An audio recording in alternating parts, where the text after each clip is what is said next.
tak pernah tidur dan sebagainya. Baik. Kerana mengantuk dan tidur kedua-duanya menafikan hidup dan pengurusan yang sempurna. Bukan menafikan hidup itu langsung tak hidup, menafikan hidup yang sempurna dan pengurusan yang sempurna. Kalau kita tidur, macam mana nak sempurna?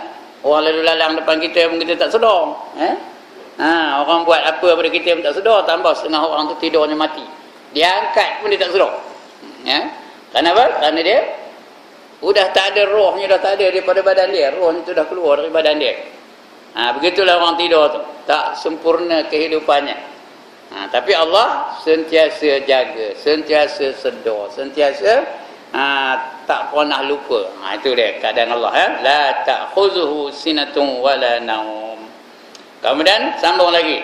Lahu ma fis samawati wa ma fil ard. Firman-Nya maksudnya kepunyaan Allah, apa-apa yang ada di langit dan di bumi, semuanya Allah punya. Semuanya, apa sajalah. Kereta yang saya bawa tu Allah punya. Rumah tuan-tuan tu siapa punya? Allah punya. Baju yang tuan-tuan pakai tu siapa punya? Allah punya. Duit yang dalam poket kita ni siapa punya? Allah punya. Semuanya Allah punya. Semuanya dipunyai oleh Allah Ta'ala. Lillahi mulkus samawati wal ardu wa ma bainahuma, kata Allah dalam ayat lain. Bagi Allah lah yang memiliki langit dan bumi dan barang yang di antara keduanya. Ini hakikat. Hakikatnya semua Allah yang punya. Cuma dari segi pentadbiran, Allah izinkan kita berkata ini rumah saya. Tapi hakikatnya Allah yang punya. Ini kereta saya, diizinkan Allah Ta'ala. Tak ada berdosa kita kata begitu, ya. Ini isteri saya, ini anak saya, ini dompet saya. Dan kalau tak boleh, ini dompet Allah, macam. Kalau saya kata ini dompet Allah, macam. Bobot aku punya kata. Pasal Allah yang punya. Bukan saya yang punya, tapi Allah dah amanahkan saya untuk menguruskan isi dalam dompet ini. Boleh kita kata ini dompet saya. Begitu juga kalau kita kata ini isteri Allah, macam. Semua orang boleh memiliki dia. Padahal kita aja yang Allah bagi amanah untuk menguruskan isteri kita tu. Begitu juga anak. Ini anak Allah. Dari segi hakikatnya betul. Tapi dari segi pentadbiran boleh kita kata ini anak saya dan sebagainya. Tapi pada hakikatnya Allah yang punya. Allah yang menentukannya. Dan kita kena uruskan apa yang kita miliki itu sesuai dengan kehendak Allah dan juga mengikut mencontohi Rasulullah sallallahu alaihi wasallam. Tak boleh kita gunakan suka hati kita aja. Macam kita ada duit, boleh gunakan suka hati kita aja. Boleh beli apa yang kita nak? Boleh. Yang jadi masalah hari ini pasal kita tidak berpandu kepada syariat Allah. Kita gunakan duit kita tu untuk membeli benda-benda yang Allah marah, yang Allah murka. Beli benda-benda yang tak berguna, beli benda-benda yang haram, beli benda-benda yang tidak memberi manfaat dan sebagainya. Sedangkan Allah dah amanahkan kita ni mengurus alam dan mengikut kehendak Allah dan Rasul. Jadi apa-apa yang ada di langit dan bumi ni semua Allah punya. Ayat ini menetapkan sifat milkiyah. Milkiyah ni sifat milik. Milik siapa? Milik Allah. Milkiyah namanya. Yang sempurna bagi Allah. Kerana Allah yang menentukan segala-galanya. Allah yang menjadikan segala-galanya. Jadi milik Allah lah semuanya tu. Dan Allah lah yang layak untuk memberi peraturan-peraturan yang perlu kita ikut. Hanya Allah yang layak. Contohnya macam tokar lah. Yang buat tokar tu siapa? Company itulah yang tahu macam mana nak menjaga tokar tu supaya tahan lama. Kita beli Toyota, yang tahu mengenai Toyota siapa? Kilang Toyota tu lah. Dia lah tahu. Begitulah kita ni, Allah yang menjadikan kita. Yang tahu macam mana nak jaga kita siapa? Allah Ta'ala. Macam Toyota tadi lah. Yang tahu macam mana nak menjaga dia ialah kilang Toyota, company Toyota. Sebab itu siapa beli motor baru, dia dalam tu ada raja. Ada tak raja? Ini enjin, sini tempat minyak hitam, di sini tempat air, di sini tempat angin, ada keedah. Ya. Jadi dah diberi panduan, kamu nak bubuh air, tang sini. Nak bubuh angin, tang sini. Nak bubuh minyak hitam, tang sini. Nak bubuh petrol, tang sini, kan? Barulah kereta tu tahan lama. Tapi kalau kita tak nak ikut rajah itu, kita tak nak pakai rajah itu, kita pakai rajah traktor, macam. Tak nak pakai rajah Toyota. Kita pakai tayak apa? Rajah yang dikeluarkan oleh traktor. Kita nak ngisi angin. Tengok buku traktor tu berapa angin ni. Tengok-tengok dalam tu 980 pound. Kita pun ikut itu.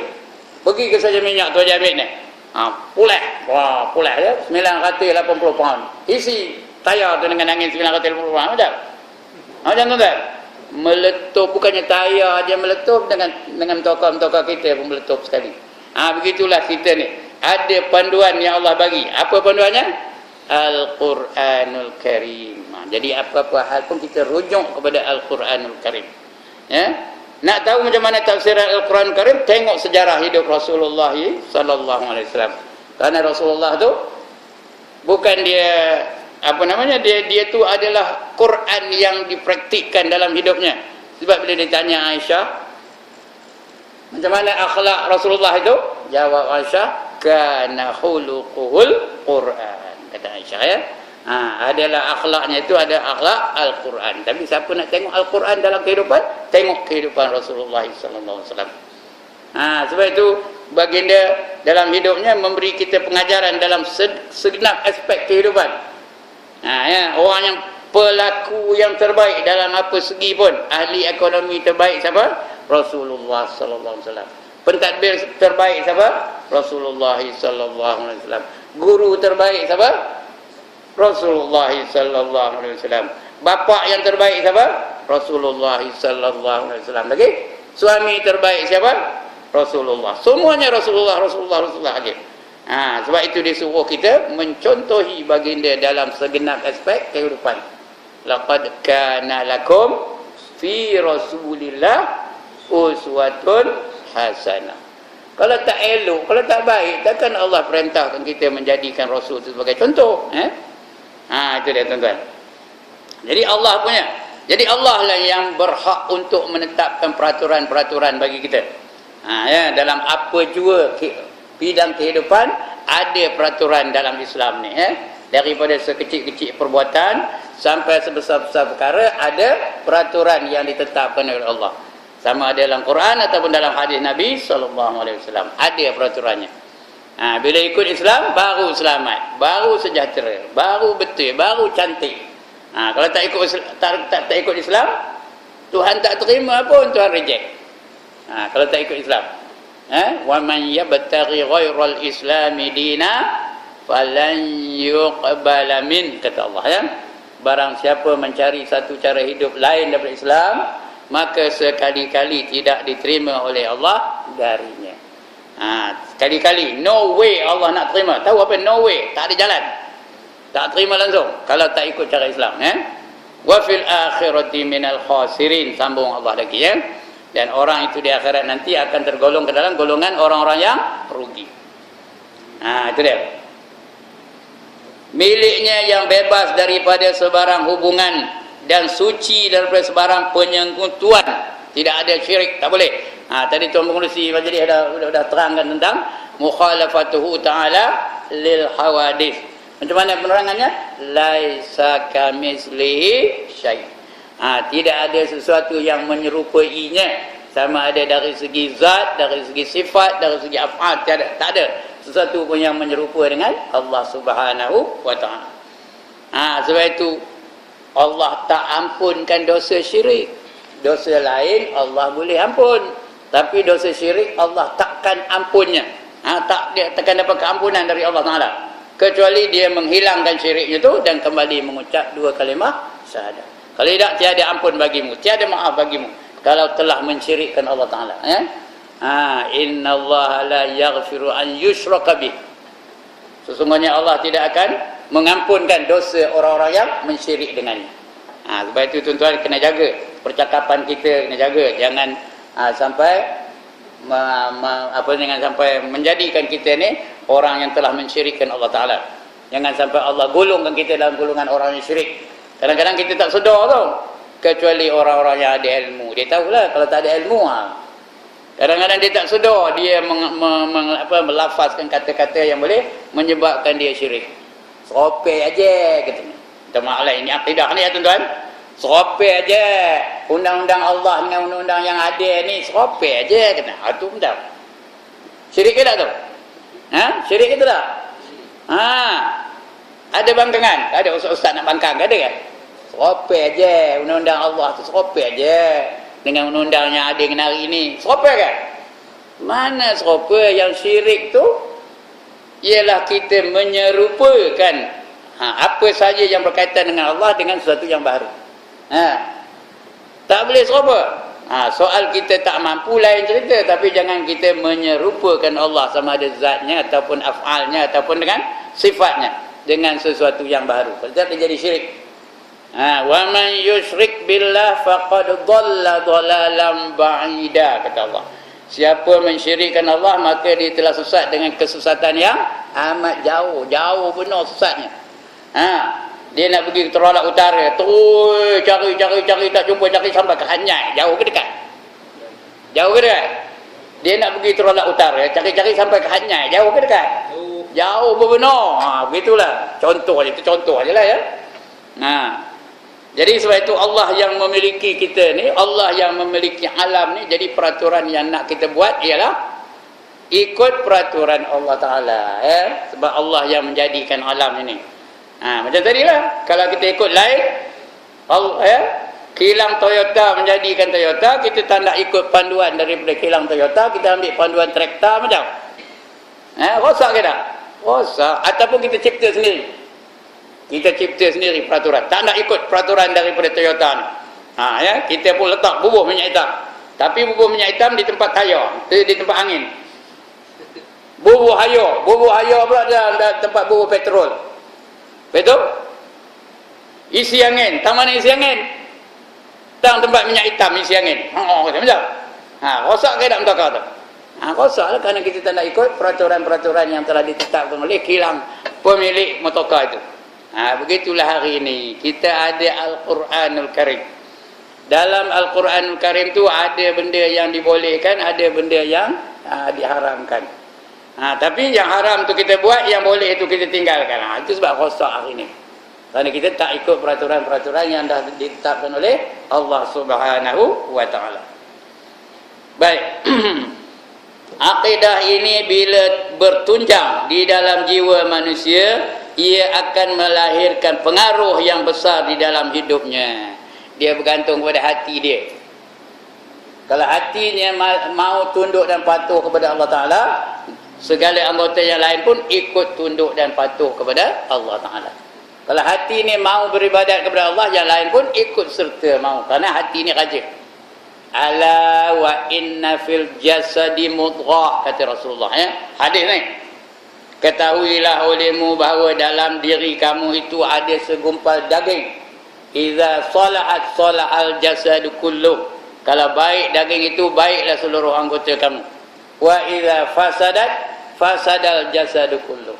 Kalau rosak daging itu, rosaklah seluruh anggota kamu yang lain. Ala wahiyal qalb, kata Nabi ya. Ketahuilah daging yang dimaksudkan itu ialah hati. Kalau hati beriman, mata pun beriman, tangan pun beriman, kaki pun beriman ya. Apa sajalah anggota kita yang lain itu turut beriman kalau hati itu beriman. Tapi kalau hati itu kufur, yang lain pun turut kufur juga. Jadi itu penting hati ni ya. Tuan-tuan datang tadi, siapa ngajak? Tangan ke, kaki ke, mata ke, telinga ke, atau hati? Datang nak sembahyang, siapa ngajak? Tak tahu siapa ngajaknya. Mata yang ngajak. Mata mu kita pergi ke masjid, betul ke? Siapa ngajak? Hati. Bila hati ngajak, tahu je kaki tu berjalan menuju ke masjid. Tahu je tangan tu bawa mentokar menuju ke masjid. Kerana hati tu menjadi raja kepada manusia. Jadi sebab itu kita penting, iman ni penting sangat. Bila hati beriman, seluruh anggota yang lain pun beriman. Kalau hati tak beriman, yang lain pun tak beriman. Mata pun tak beriman. Ya. Jadi kalau mata tak beriman, dia tengok apa? Dia tengok apa? Tengok benda-benda yang haram. Tengok dah dia akademi fantasia lah. Tengok ratu cantik lah. Sikit lagi nak ada ratu cantik di Malaysia ni tahu. Orang tak beriman, matanya tengok itu aja lah. Tahu tak tahu? Sikit lagi akan ada ratu cantik di Malaysia ni. Seluruh dunia yang cantik-cantik itu datang meragakan badan mereka. Orang tak beriman tak boleh aja tengok ya. Ya. Lepas tu ada pula sokan sikit lagi tu. Sokan apa? Sokan dunia. Martabat dunia, Olimpik dah, ya, sokan Commonwealth dah akan datang. Di rumah kita ada tak sokan tu main? Ada tak sokan main di rumah kita? Ada. Terbeliak aja mata. Nombor satu dia suka tengok apa? Nombor satu dia suka tengok apa? Ya Allah, tak tahu dah. Apa dah? Synchronized swimming namanya. Artinya apa namanya? Berenang secara berirama. Ada muzik tu, kobak kaki tu, kata.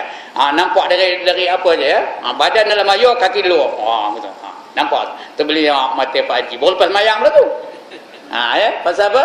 Pasal hati tak beriman. Okey. Said Qutb rahimahullahu taala. Said Qutb ni kenal ke siapa? Pejuang Ikhwanul Muslimin. Bukan dia ketuanya, pengasasnya namanya Hasan Al-Banna. Pengikut Hasan Al-Banna tu.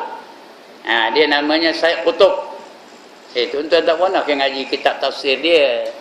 Nama kitab tafsir apa? Fi Zilalil Quran. Tak ada orang ajar tu. Fi Zilalil Quran. Di bawah lindungan Al-Quran. Inilah benarangnya Said Qutb ni. Dia mengarang kitab itu dalam penjara. Dia dipenjarakan oleh Presiden Mesir pada ketika itu, namanya Jamal Abdul Nasir. Memenjarakan Said Qutb ni. Akhirnya Said Qutb ni mati di tali gantung. Di tali gantung matinya tahun 1965. Zaman kita ni. Kita dah ada ni 1965 ke tu digantung di Said Qutb jadi di penjara Mesir sana.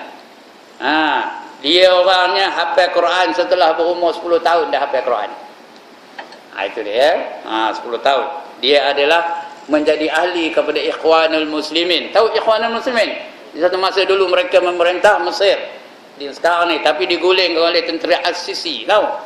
As-Sisi itu General As-Sisi, dia tu panglima tentera lah.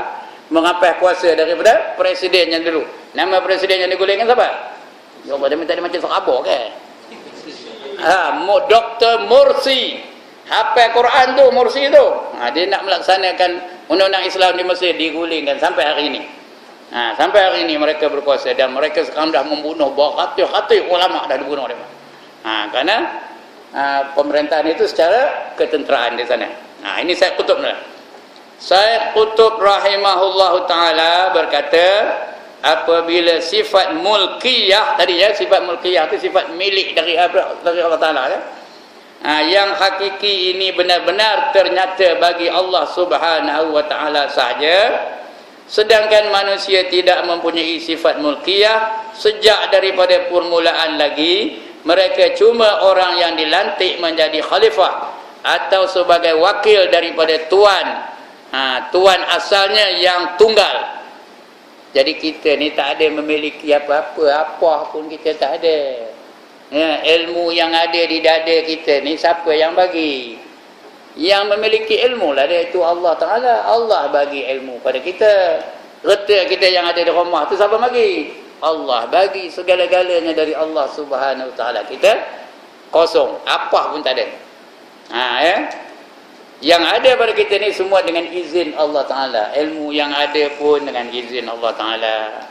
Harta yang ada pun dengan izin Allah Ta'ala. Mata saya boleh tengok ni pun dengan izin Allah Ta'ala. Tuan-tuan boleh datang ni pun dengan izin Allah Ta'ala. Segala-galanya dengan izin Allah Ta'ala. Kita tak ada apa, kosong ya. Wujudnya kita ni pun dengan izin Allah Ta'ala. Baru kita ni ada. Kalau Allah tak nak jadikan kita macam? Kalau Allah tak nak jadikan kita, tak ada lah kita.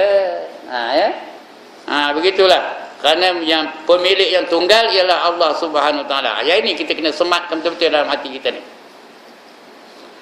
Kerana itu wajib taat mengikut syarat-syarat tuannya. Kita ni hanya memegang amanah. Jadi kita kena ikut syarat-syarat yang memiliki. Allah bagi kita ilmu, ikut syarat-syaratnya. Macam mana kalau ilmu tu? Ikut syarat-syaratnya. Yang mana yang dibenarkan oleh Allah, yang mana yang dilarang oleh Allah. Allah bagi kita harta, gunakan harta tu mengikut ketentuan Allah Ta'ala. Begitulah seterusnya. Allah bagi kita isteri, didik isteri kita tu mengikut kehendak Allah Ta'ala. Allah bagi kita anak, kita didik anak tu mengikut kehendak Allah Ta'ala. Bukan ikut suka kita, ikut kehendak Allah Ta'ala. Sebab dalam Islam ni dia ada peraturan. Segenap apa kehidupan kita ni ada peraturan berlaku. Dan Islam ni dia meliputi seluruh kehidupan. Lengkap dah tu. Allah dah isytihar Islam ni dah lengkap. Ada dah Allah isytihar Islam ni lengkap? Al-yawma akmaltu lakum dinakum, kata Allah. Wa atmamtu alaikum ni'mati wa raditu lakumul islam madina. Apa katanya? Pada hari ini aku telah sempurnakan agama kamu bagi kamu. Maknanya Islam tu dah sempurna dah. Sempurna tu apa? Tak ada kekurangan, tak ada kelemahan, tak ada kecacatan. Itu namanya sempurna. Ya. Dan aku telah lengkapkan, aku telah cukupkan nikmat aku untuk kamu, katanya. Nikmat aku tu dah cukup untuk kamu. Mata kau boleh nengok, telinga kau boleh nengok, kaki boleh berjalan, mulut boleh mamam. Lagi apa? Nikmatnya. Udara napas boleh, kita boleh bernapas dengan udara yang Allah bagi. Kita boleh minum dengan air yang Allah bagi. Nikmat tu dah lengkap, cukup dah semua. Lepas itu Allah isytihar, wa raditu lakumul islam madina, dan redalah aku Islam itu sebagai cara hidup kamu, katanya. Cara hidup. Kerana lain daripada Islam Tuhan tak terima. Tuhan hanya terima yang Islam. Jadi kita ceklah kehidupan kita. Ada tak kehidupan kita yang di luar daripada batasan-batasan Islam? Hiburan kita macam mana? Kenduri kenara kita macam mana, nikah kahwin kita macam mana, kita didik keluarga kita macam mana, ikut Islam ke tak? Ada tak unsur-unsur yang tidak selari dengan Islam? Kalau ada, maknanya kita mengundang kemurkaan Allah Ta'ala. Lagi ya. Kerana itu wajib mengikut syarat-syarat tuannya. Tuan apa? Allah lah ya. Yang melantik kita untuk menjalankan perwakilan itu. Bukan Allah anugerahkan, tidak. Allah amanahkan kepada kita. Mata ni bukan Tuhan bagi free, Tuhan pinjamkan kepada kita. Telinga ni bukan bagi free, Tuhan pinjamkan kepada kita. Lidah kita ni Tuhan bagi free ke? Ya tak. Kita kena ikut amanah yang diberikan oleh Allah Ta'ala. Kamu, aku bagi lidah, gunakan lidah kamu tu untuk membaca Al-Quran. Gunakan lidah kamu tu untuk amar ma'ruf nahi mungkar. Gunakan lidah kamu untuk berzikir, mengingati aku dan sebagainya. Jangan kamu gunakan lidah kamu tu untuk mengumpat. Jangan kamu gunakan lidah yang aku bagi itu untuk apa? Bercakap mencarut. Jangan gunakan lidah itu untuk berkata kotor dan sebagainya, untuk bertengkar-tengkar. Baca dalam kita tahu, boleh jumpa macam mana kita nak memelihara lidah. Sudah habis pun, tuan-tuan sudah tamat dah. Kita tahu dah tamat belum? Hidayah tu selikin dah tamat ke belum? Sudah ngajar dah kan? Lepas ni sudah tamat, boleh dah ngajar. Jadi lidah tu ada guna, disuruh, ada yang dilarang. Jadi kita gunakan sebaik-baiknya. Itu tanda orang syukur dengan nikmat Allah. Tapi itu hanya pinjaman dari Allah, amanah dari Allah. Akan ditanya nanti di akhirat, macam mana kamu gunakan mata kamu, macam mana kamu gunakan telinga kamu, macam mana kamu gunakan lidah kamu dan sebagainya. Baik. Dan syarat-syarat yang telah diterangkan dalam syariatnya, dan tidak hanya mereka menyeleweng daripadanya. Jangan menyeleweng. Andainya mereka menyeleweng, berarti terbatallah sifat mulkiyah. Kata tak ikut syarat Allah, terbatallah sifat mulkiyah Allah tu. Sifat milik mereka itu yang lahir daripada perwakilan itu, dan akhirnya muncullah tindakan secara tidak benar.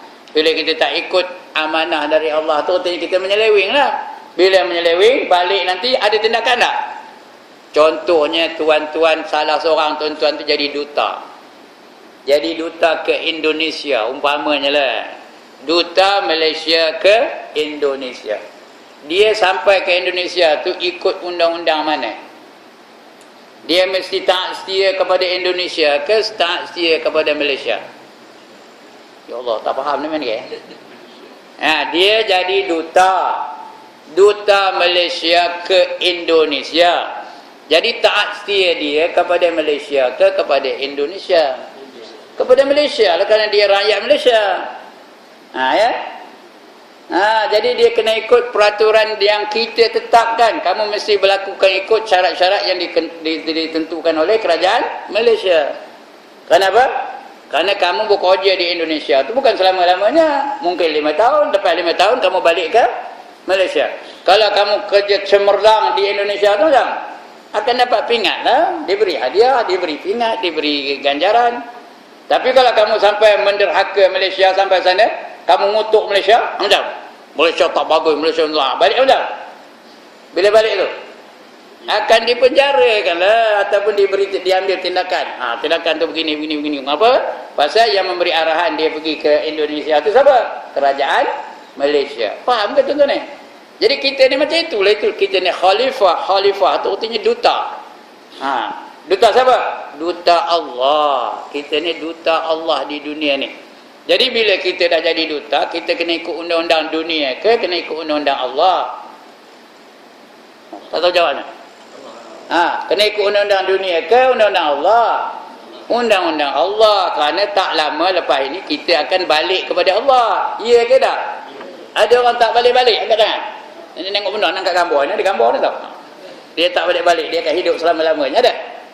Jadi bila kita balik kepada Allah, ditanya itu tak? Tak tanya. Apa yang tanya? Yang pertama ditanya akidah kita, betul ke tak? Yang kedua ditanya ibadah kita, kamu tunaikan tak ibadah kepada aku, kata Allah ya.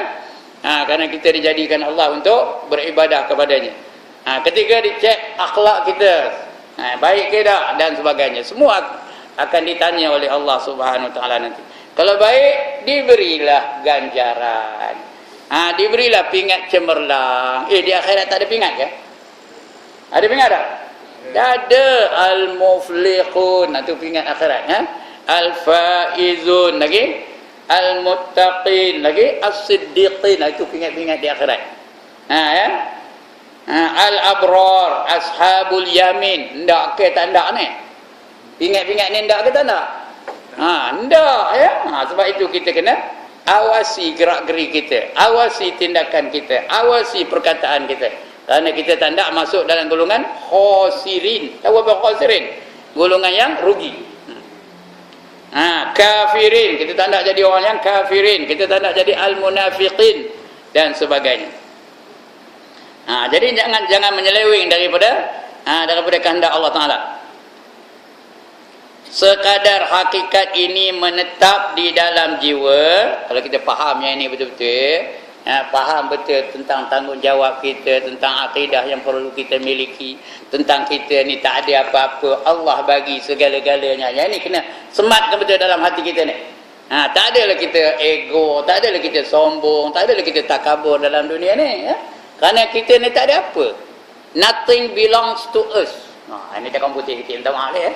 Tak ada apa yang kita miliki. Apa nak act? Apa nak action? Bukan kita punya. Dia banyak ilmu, bukan ilmu tu kita punya. Siapa punya? Allah punya. Dia banyak kereta, siapa punya? Allah punya. Apa nak act Dia banyak mat. Siapa punya mat? Allah punya. Dia gagah perkasa, siapa bagi kekuatan? Allah bagi kekuatan. Jadi pasal apa nak nampak orang je, dia dah gagah, tak siapa berani melawan dia, pang nampak orang ni. Pasal apa? Kerana kekuatan tu bukan dia punya, siapa bagi? Allah bagi. Tadi tak ada reason, tak ada sebab mengapa dia boleh ego, boleh takabur, boleh sombong ya. Boleh ngangkat, boleh ngembang aja dada tu, tak ada sebab. Kerana apa? Kerana semuanya Allah yang punya, Allah bagi dia. Dia hanya memegang amanah dari Allah Taala. Saya boleh ngajar, siapa bagi izin? Allah bagi izin. Kalau Allah tak izin, tak ada lah. Macam-macam halnya. Lalu datang dah sakit dah dia lah macam-macam ya. Jadi petang ni Allah bagi izin. Ini yang datang ni. Tuan-tuan pun boleh datang ni, siapa bagi izin? Allah bagi izin. Kalau Allah tak izinkan, tak ada lah. Balik aja dia. Mayang ada, tapi balik dia dah. Ada hal lain ya. Pasal hakikatnya dia tidak dapat keizinan daripada Allah Ta'ala. Baik. Sekadar hakikat ini menetap di dalam jiwa. Tak ada tetap hakikat ini ya. Hakikat semuanya dari Allah. Kita ni milik Allah belaka. Ya, hakikat ini kena faham tu. Sekadar terasanya manusia dengan Al-Malik. Al-Malik itu siapa? Allah lah ya. Al-Malik Al-Hakiki, yang memiliki, yang hakiki, yang hakikat, yang memiliki itu Allah Ta'ala itu. Pemilik sejati bagi semua yang ada di langit dan di bumi. Bukan di bumi aja, di langit pun Allah yang punya. Allah yang memilikinya, Allah yang menjadikannya. Selain daripada Allah, semua Allah yang menjadikan. Cuma Allah lah, tak ada siapa yang menjadikan. Yang kita kata Allah tu menjadikan dirinya sendiri, tak boleh. Allah tidak dijadikan, tidak ada siapa yang menjadikan Allah. Dia menjadikan yang lain daripada dirinya. Bagi semua yang ada di langit dan di bumi, sekadar tergambarnya manusia tentang kekosongan tangan mereka daripada mulkiyah yang mereka mengaku memilikinya.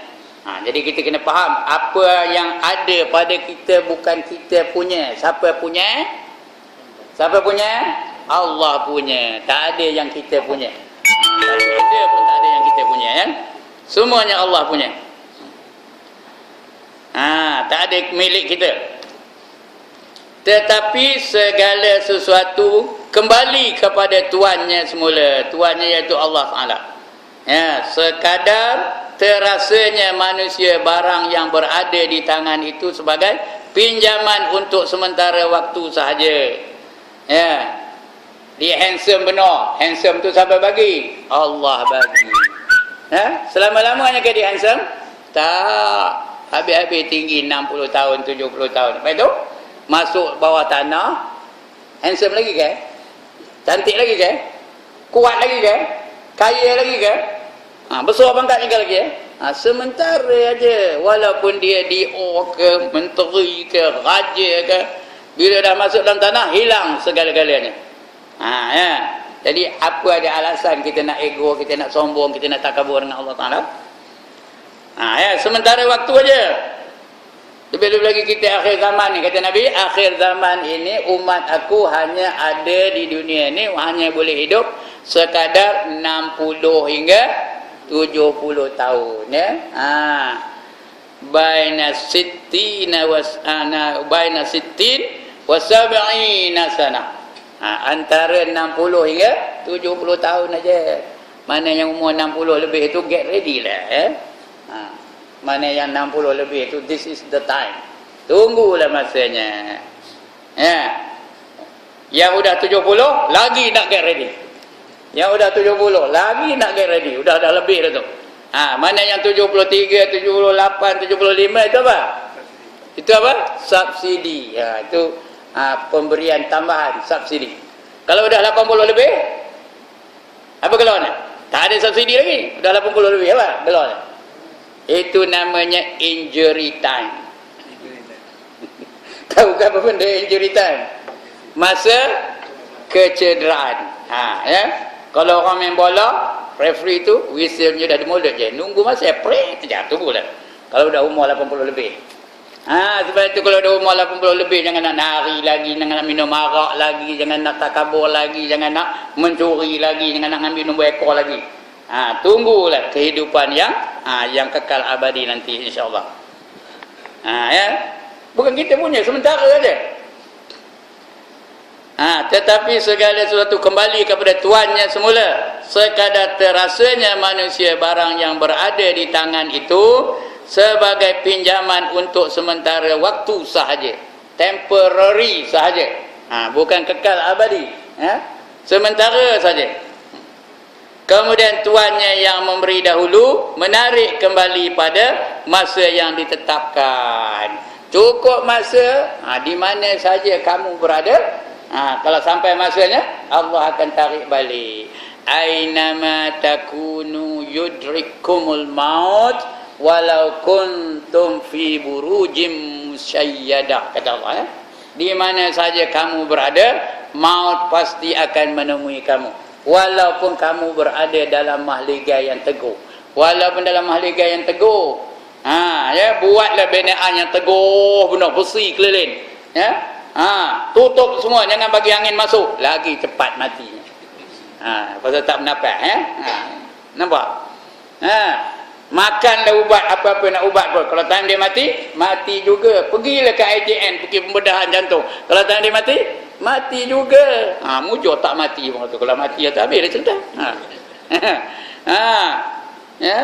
Itu ikhtiar tidak salah. Tapi jangan kata, aku mujur. Kalau tidak mampu, aku tak boleh. Kerana mati hidup tu siapa menentukannya? Allah yang menentukannya. Tapi kita buat ikhtiar tak salah. Kerana kita hidup ni memang disuruh berikhtiar, berusaha untuk mencari yang terbaik bagi kita. Lepas itu serahkan kepada Allah Ta'ala. Itu namanya tawakal. Sekadar ingat, menyedari dengan hakikat-hakikat itu cukup untuk menjauhi daripada perangai rakus dan tamak. Itu yang heran dalam hadis qudsi. Allah heran. Ajib betul, kata Allah. Heran aku, kata Allah. Dia tahu dia akan dapat dunia ni akan binasa, tapi mereka masih rakus dengan dunia. Heran aku melihat orang tu tahu mati akan datang tetapi tidak bersedia untuk mati. Heran aku, kata Allah. Dia tahu bahawa dunia ni tak kekal sementara waktu, tapi mereka menganggap dunia ni akan kekal kepada mereka. Itu yang kata ajib betul dalam hadis kursi dia. Heran aku, kata Allah. Padahal Allah bukan heran pun, hanya untuk kita. Nanti kita kena faham seolah-olah Allah tu heran. Padahal Allah tak ada heran. Kerana itu semua Allah yang menjadikannya. Baik, jadi apa alasan kita nak perangai rakus dan tamak, kedekut dan kikir? Yang kita kedekut tu duit siapa? Yang dalam poket kita tu kita kedekut, tak nak ngeluar, tak nak belanja untuk Allah tu, duit siapa? Duit Allah. Jadi apa kedekut tu untuk duit Allah? Untuk orang kedekut buat apa? Dah tahu Allah yang punya. Mengapa nak kedekut? Bakhil, tangkai jerin, lagi tak hidung masin, lagi genggam ayam, tak tiri, lagi orang kampung Gajah cakap apa? Siapa tahu? Orang kampung Gajah cakap apa? Cike namanya. Cike. Sebut betul-betul. Cike. Dengan cika tak betul. Cika tak betul. Cike. Imalahnya tu nak betul. Tahu imalah tak tuan-tuan? Tanya Tuan Cik Muhammad ni. Tahu dah apa imalah? Baca sengit tu. Wadduha wal laili iza saja. Itu namanya imalah. Itu pun cike tu nak imalah juga. Cike. Baru betul. Jadi pasal apa nak cikir? Sedangkan yang punya Allah, bukan milik kita, milik Allah. Jadi biar kembalikan kepada Allah Subhanahu Wa Taala. Itu dah kedekut, mana kita tadi? Dan kikir, apa tu kedekut kikir? Dengki, dengki. Mengapa saya nak dengki? Yang kita dengki itu pemberian dari siapa? Dari Allah. Yang kita dengki itu. Contohnya ada orang tu jawatan tinggi, patutnya kita dapat jawatan itu, dia dapat, kita pun dengki dengan dia. Padahal itu siapa menentukannya? Allah yang menentukannya. Yang kita nak dengki dengan dia pasal apa? Hasad, dengki. Hasad cakap Arabnya, cakap Melayunya dengki. Kejatuhan tanah Melayu kepada penjajah disebabkan oleh hasad, dengki lah banyak ni. Perak ni jatuh kerana hasad, dengki lah. Zaman-zaman dulu tu hasad dengki antara pembesar-pembesar negeri di tanah Melayu ni. Itu akibat dari dengki. Siapa dengki, dia mewarisi pesaka daripada siapa? Kuis perdana petang ni. Orang yang dengki, dia mewarisi pesaka dari siapa? Dari iblis. Kerana makhluk yang pertama dengki ialah iblis. Dia senior. Tahu ke senior? Dia lama dah dijadikan oleh Allah Ta'ala. Tiba-tiba orang baru, Adam baru dijadikan Tuhan, diperintahkan dia pula sujud kepada Adam. Adam orang baru. Dia orang lama, patutnya siapa sujud pada siapa? Kalau ikut otak kita lah, siapa sujud pada siapa? Adam sujud pada Iblis. Tapi Allah perintahkan Iblis suruh sujud pada Adam. Tapi tak nak dia sujud. Kenapa? Dalam dirinya itu ada hasad, dengki. Ya. Adam tu orang baru, freshy kata orang putih ya. Orang baru masuk universiti namanya freshy. Orang yang dah lama namanya senior. Patutnya freshy tunduk kepada senior ke senior tunduk kepada freshy.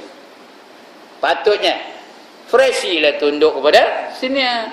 Tapi Allah suruh Iblis tu pula tunduk kepada Adam. Tak nak lah dia. Kalau ikut logik memang patut logik tu. Tapi perintah Allah bukannya boleh kita ukur dengan logik tak logik.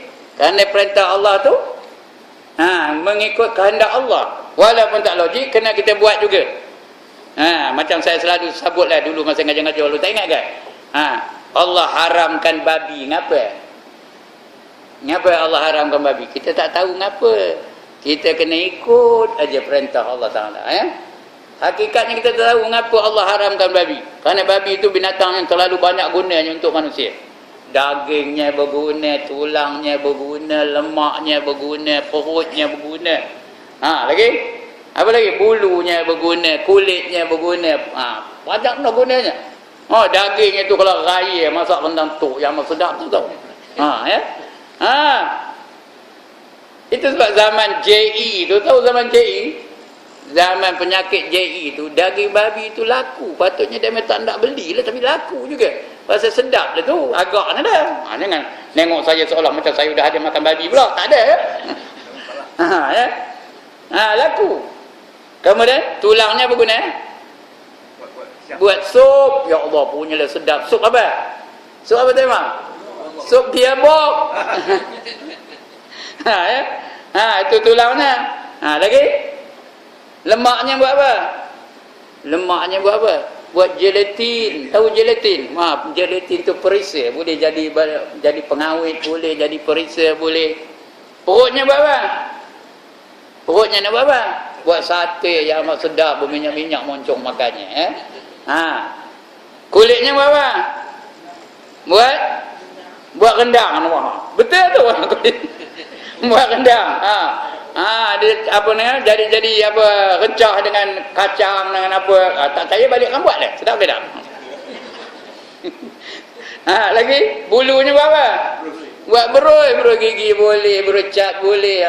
Dan sebagainya. Banyak benda gunanya, tapi Allah haramkan apa? Pasal apa diharamkan? Jangan tanya-tanya. Sami'na wa ata'na. Itu dia Allah nak uji kita ni ya. Begitu juga Allah nak uji Iblis. Suruhnya sujud kepada Adam, dia tak nak sujud. Aba wastakbar. Dia ingkar lagi, dia takabur. Wa kana minal kafirin. Terus jadi orang kafir. Itu dia ya. Sikit lagi tuan-tuan. Sikit lagi. Ya. Boleh ke sikit lagi ni? Boleh. Boleh ya? Sikit je lagi. Sekadar ingat dan menyedarkan dengan hakikat-hakikat ini cukup untuk menjauhi daripada sebagai perangai rakus dan tamak, kedekut dan kikir, dengki dan perseteruan yang berkobar-kobar di dalam jiwa kita tu. Dengki, udah berseteru saja, tak tegur Roni tak tegur Roni tak tegur Roni, berseteru aja. Cukup untuk merasai genap dan redha dengan rezeki yang diperolehi. Rezeki yang kita dapat ni rasa cukup sudah tu. Ada apa namanya dalam tasawuf dipanggil apa, sifat apa? Qanaah. Cukup dengan apa yang Allah telah beri kepada kita. Kalau ikut nafsu memang tak cukup. Tak cukup saja kalau ikut hawa nafsu. Tapi kalau ikut perintah Allah cukup ya. Kalau ikut hawa nafsu memang tak cukup. Orang ada motor, dipotong dia mentokar. Aku dapat mentokar jadilah. Buruk-buruk pun tak apa juga katanya. Betul kena hujan pula, betul lalu mentokar buruk. Morris mainnya buruk. Aku dapat rob itu pun jadi. Entah macam mana dengan izin Allah dapat pula mentokar.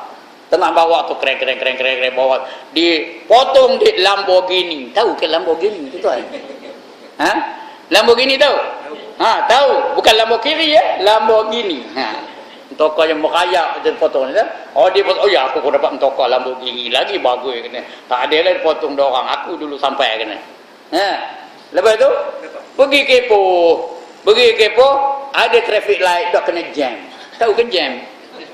Udah tak puas hati. Ya aku mentokar ni tak guna betul kena jam. Lambat sampainya. Kalau dapat helikopter kan bagus. Udah hendak helikopter pula. Udah dapat helikopter, tengok jet lagi. Udah hendak jet pula atas bilik habisnya. Itu kalau ikut nafsu kita. Tapi kalau dia qanaah, alhamdulillah, kata dia ada motor dia. Honda Cup alhamdulillah aku ada motor katanya. Si anu tu ngegeh ngayuh bersikap. Orang ngayuh bersikap pula alhamdulillah aku ada bersikap. Si anu tu ngegeh jalan kaki napak aja ke masjid, hari-hari menapak ke masjid. Orang jalan kaki pula apa katanya? Alhamdulillah aku boleh berjalan. Si anu tu atas kursi roda aja duduknya. Kesana kemari dengan kursi roda. Orang atas kursi roda